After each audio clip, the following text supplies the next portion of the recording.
Few know the bizarre story of Carl Pettersson, a Swedish sailor who became the unlikely king of an island with a disturbing secret. Born in Sweden on October 23, 1875, Carl Pettersson joined a large family of 6 siblings.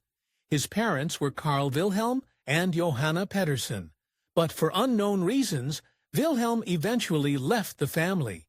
Until did young Pettersson know he was destined to tread a shockingly unique path through the world. At the age of 17, Pettersson made a decision that sealed his fate. He began a seafaring career. For the next 6 years, he honed his skills on the water, eventually leading him to the Bismarck archipelago of German New Guinea. Here, he landed a job at a German trading house. This trading house, Neue Guinea Company, had its headquarters in Kokopo, meaning that Pettersson's new life unfolded far away from his homeland. It would also change his life most terrifyingly. In December 1904, Pettersson's work brought him face to face with his own mortality. While traveling on a recruiting mission, something went horribly wrong. On Christmas Day, Pettersson's ship tragically sank, but thankfully, he managed to survive the horrifying ordeal. He wound up seeking refuge on the shores of the island of Tabor, but he wasn't safe just yet. You see, Tabor wasn't just any island. After all, its native inhabitants had a reputation for cannibalizing. This likely meant that Pettersson had his guard up. It also meant that he was potential prey. However, if he thought he was done for, he was in for an even bigger surprise. Following the horror show at sea, Pettersson found himself lying beneath a hibiscus bush. The curious locals were immediately upon him, encircling the strange new arrival. But we can only speculate what ran through their minds. Were they frightened of Pettersson? Did they want to slay him or consume him? Reportedly, the islanders decided to spare Pettersson for a bizarre reason. His eyes. His eyes were a stunning shade of light blue, and they fascinated the locals who had never witnessed anyone with such eyes before. That's when they made a surprising move. Instead of condemning Pettersson on the spot, the natives brought the lost sailor to their king, named Lambie. Pettersson's fate lay in the hands of this native royal, but luckily for him, Lambie took a liking to the stranded Swede. Lambie not only spared Pettersson's life, but gave him permission to stay on Tabor and live among his people. But the craziest twist was yet to come. Carl Pettersson was quite easy on the eyes. There's no denying that he was a handsome man with a strong build and charming to boot.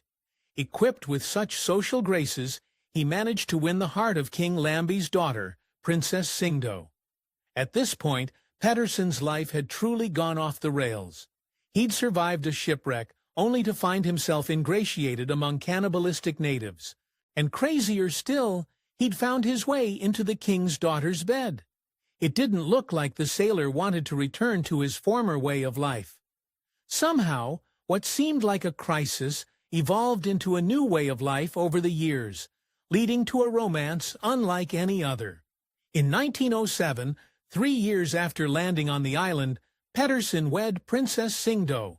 Of all the adventures he'd ever been on, this one changed his life for good.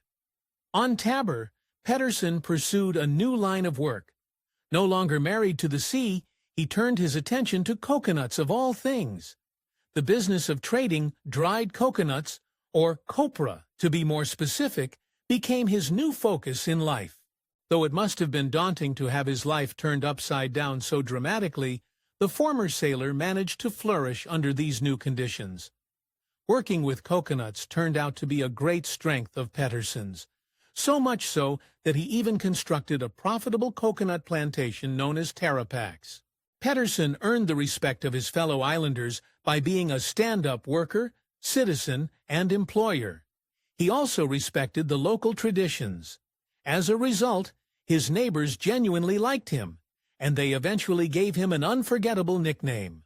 To those who deeply respected him, Carl Pettersson became known as Strong Charlie, likely inspired by his impressive physicality. Given his popularity, it's no wonder that the people eventually bestowed a magnanimous honor upon him. When King Lambie grew old and passed, Pettersson was the man hoisted to the top of the hierarchy, appointed as the island's brand new leader and king. On a Swedish newspaper later interviewed Pettersson, he expressed just how deeply he appreciated this vote of confidence, stating, "I never imagined that my life would take such a turn, but I am grateful for the opportunity to make a difference in the lives of the people of Tabor Island." Carl Pettersson continued to grow his business on Tabor, expanding his estate by establishing more plantations.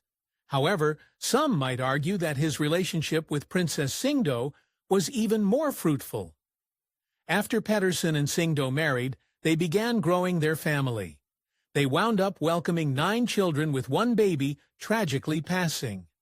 On the surface, Pettersson's life looked almost surreal, but sadly, a hard dose of reality upset the peaceful course of his daily life.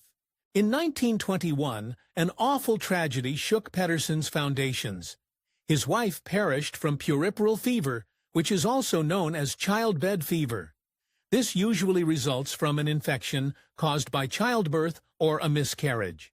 Unfortunately, this was another turning point for Pettersson, but this time, fate would have even crueler twists in store for him.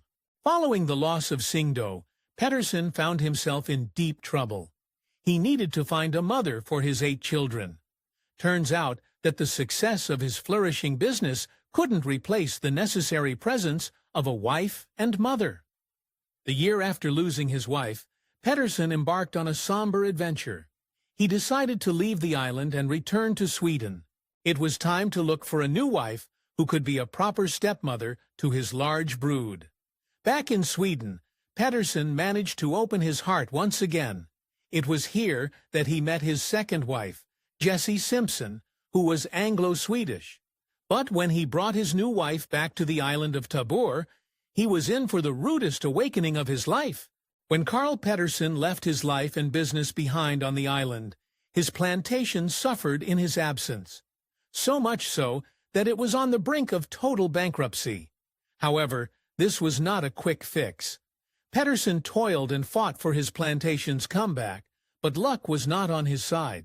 He'd also made some dire mistakes, poor investments that were hard to bounce back from. And that wasn't all.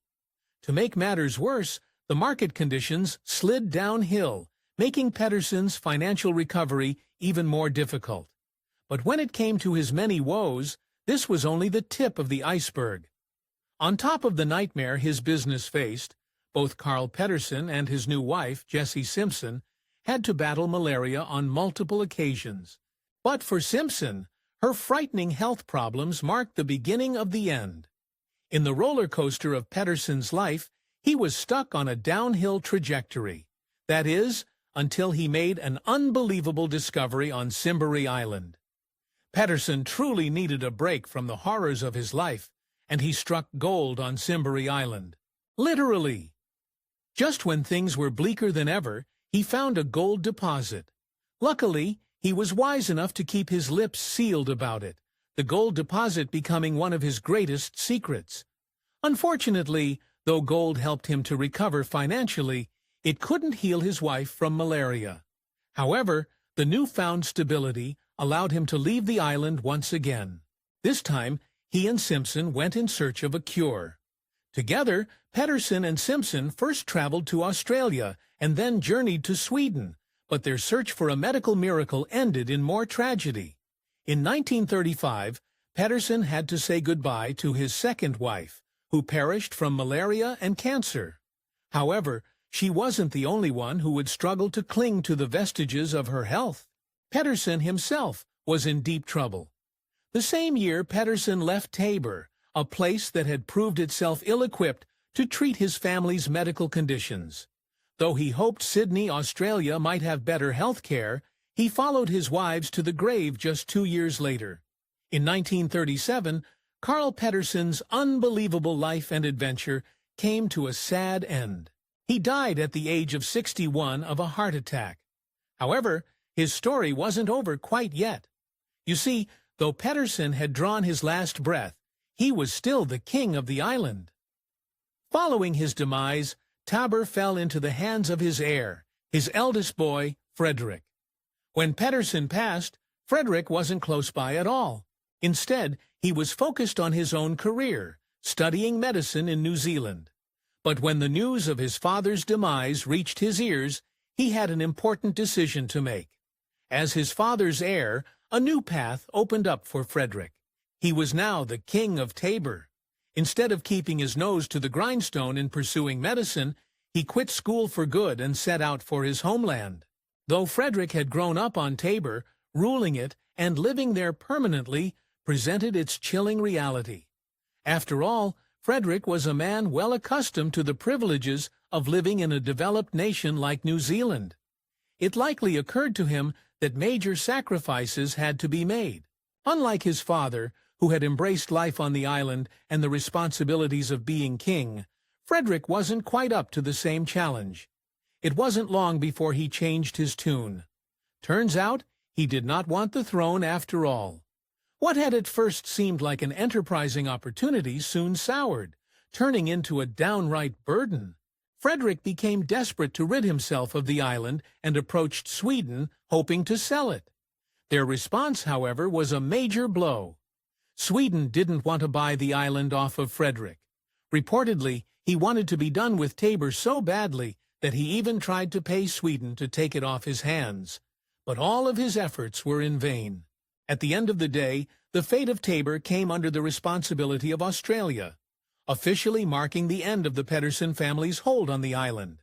But when it came to Carl Pettersson's enduring legacy, it wasn't about to fade out anytime soon.